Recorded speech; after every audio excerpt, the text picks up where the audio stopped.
G'day, good day to you, and how the bloody hell are you? It is CrackAFruity, and today I'm going to be having a bit of a chat about the latest Battlefield 3 DLC, which is, of course, Aftermath, as well as the previous one, Armored Kill.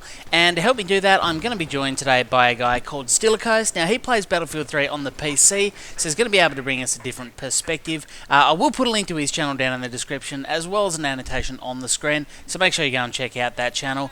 And I'll cut to the conversation now. How you going, Stilichos? All right. Good, good. Now, I just want to have a quick chat today about both Armored Kill and Aftermath. So, first of all, I just need to point out that you obviously play on PC. Yep. And I, of course, am on PS3, and anyone who's seen my videos before will know that I do play on PS3. So I guess what I wanted to have a chat about was, as far as Armored Kill goes, it obviously wasn't a very big success on any platform. But when I first started playing it on the PlayStation, I sort of... one of the main issues I had with it was the fact that it was so big, the maps were so big, and of course on console we only have 24-man servers, which is 12 per side, and by the time you put a couple in helicopters and a couple up in the AC-130 and in tanks, you could find yourself running around these massive maps with, you know, you're only really looking for 4 or 5 people on the ground. But I guess what my question to you as a PC player is why do you think it didn't work so well on the PC? I honestly thought by the time you guys could play it in 64-man servers that it would be fine. So what are your thoughts on that? Well, it isn't quite as inactive as you described for the PlayStation 3. Yep. I mean, as far as finding other people is, since, yeah, we do have 64 players, I think they could have ramped up the amount of players for Armored Kill. I'm not sure how scaled back the PS3 maps are, though, so I don't know. Well, they're not really affected at all, actually. Like, you'd think they would have shrunk the maps right down, but from what I can see, they're much the same as you PC guys got to use. Okay, because, yeah, I was playing with a person who recently got Battlefield, and they were playing Operations Firestorm, and they were saying how they had to get, like, completely used to the map because all the spawns and everything were different, and the map was so much bigger. But I think the main failing for the computer is because we don't really have a clear system of chat. I mean, we can use text-based chat, but that takes so much longer, and I mean, you can't really give out precise moment directions in the heat of the moment when you're in a battle, and like you need backup or something, and it's much harder to communicate with that. Okay, so do you have like squad speak, but not team speak, or do you have, yeah, what do you have? The only thing we have is the party system, which nobody ever uses, so we basically don't have any voice chat systems, unless we get on TeamSpeak and join with our friends, but in my personal experience, that doesn't happen too much. No, well, obviously one of the main issues with that is that you don't tend to play, you don't know everyone you're playing Battlefield 3 with, so if you need to kind of tell random people in your team to do something, you can't do it. Yeah. Yeah, so that's obviously a bit disappointing. Also, the AC-130, a lot of people complained that that was too overpowered when it first came out, and I'd agree with that, especially if you're defending on Rush, for example. But that keeps getting patched and less effective. So what do you think of the AC-130? Have you spent a lot of time in it? I've gotten into the AC-130 a couple of times, and I found you had to be relatively precise with your shots. Like, I was within like a 25-foot burst radius of a person I hit, and they got slight damage.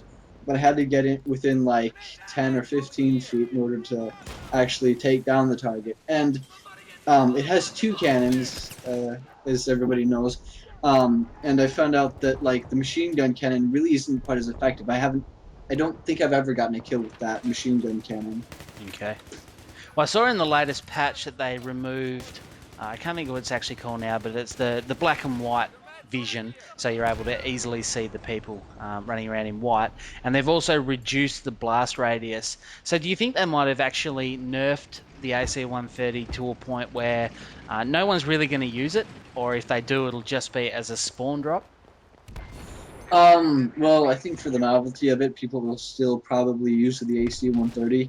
I don't know. Personally, when I've tried to get into the AC-130, it's relatively difficult to find a time when it's actually open. Um, the spawn drop feature, I think it could have been improved. Like in the one mission, Kafarov, where you're jumping out of the AC-130, I think it should have been like that, where you literally spawn inside the AC-130, not just like randomly poof out of it. Yeah. Because if it was like that, you'd be able to look down and see exactly where you're going to drop. The status quo is rather kind of difficult to time your drops, and you actually have to put thought into it. You can't just like look. I mean, it would be so much cooler that way too. Yeah. Yeah, I think from memory there was a couple of occasions where it looked from the AC-130 like it was everything was fine, but you spawn in to drop out and it was actually outside of the territory, like you had to try and run back inside the territory. Yeah, So I think that's they happened. probably should prevent people from doing that. Like they should make it that if you're outside of the combat zone, you physically can't spawn in it to drop out of it. I don't know. Maybe it seems like by the time you actually get out and you've pulled your parachute, it seems like you do have enough time to pull back into the safe zone and not get killed by the kill timer. Yeah. Okay. Yeah. So that's obviously covering off on the AC-130. But I guess my next question is: we're a few, or it's been a little bit of time since it got released. Do you still play it at all, or do you see many people still playing it? I bet the servers are active. I'll just pull that up real quick. I don't play it too often. I actually haven't been playing Battlefield too much. Um, but I tend to stick with Outdoors and Mountains when I do play because that one's pretty cool. Yeah. The servers are actually somewhat empty here. I'm gonna cut it down Yeah. to more fuller servers. Yeah, there's still several servers up, not terribly a lot, but a few servers still up for Armored Kill, and they're relatively full. I would say there are a couple hundred people playing that now. Okay. And how would you compare it to one of the other DLCs, for example, Close Quarters, which is obviously the exact opposite? Did you enjoy that one, and would you prefer to play Close Quarters over Armored Kill? Um, they're really different play styles. Armored Kill is a little bit difficult for me because I get killed randomly, and then I guess Close Quarters you do get killed randomly too. Yep. Aftermath. Armored Kill, it's a little bit easier to do because there are fewer people actually on the ground, and so like people will be coming at you in a tank or in a helicopter, so you know where your targets are coming from and who's going to try to kill you. It's mainly just like the snipers who pick you off, but like in close quarters, you get killed from random places where you don't even know because half the time there are 5 different passageways leading to your position, so there are 5 different places when people could be killing you. So Yep. I would actually say close quarters might require a little bit more teamwork. Yeah. Although Yep. for Armored Kill, you can do a great deal of damage if you have just somebody in a if you have 3 people in a tank, somebody manning the CITV station, machine gun, and then just the regular tank driver gunner. Yeah. Yep. Well, for me, I think about the only thing I really enjoyed out of Armored Kill was the quad bikes. I do love bumming around on those quad bikes. Oh yeah, the quad bikes are definitely awesome.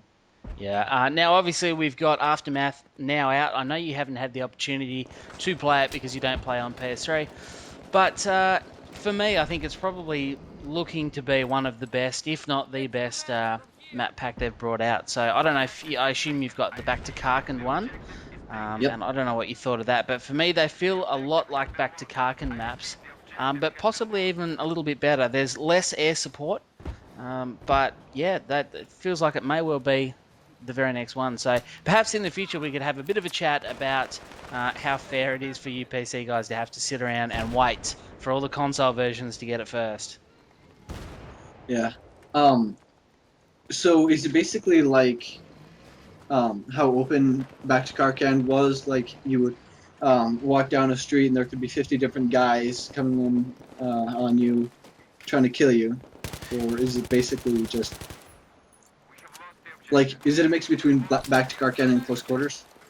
I would say no. There is one particular map that does promote close quarters a little bit, just because you often find yourself inside buildings and inside one particular huge plaza. The name of the level escapes me, but that one promotes close quarters combat a little bit more, but it's not up in your face and shooting in the same room as such. You're often shooting up corridors and there's a bit of distance, that sort of thing.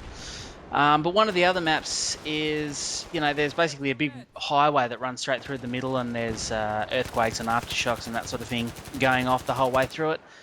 And that's quite a decent sized map, but they get away with it, which is what Back to Karkin did. They were big maps on Back to Karkin that should have been painful on console, and they're just not. They tend to promote people filtering in the same directions.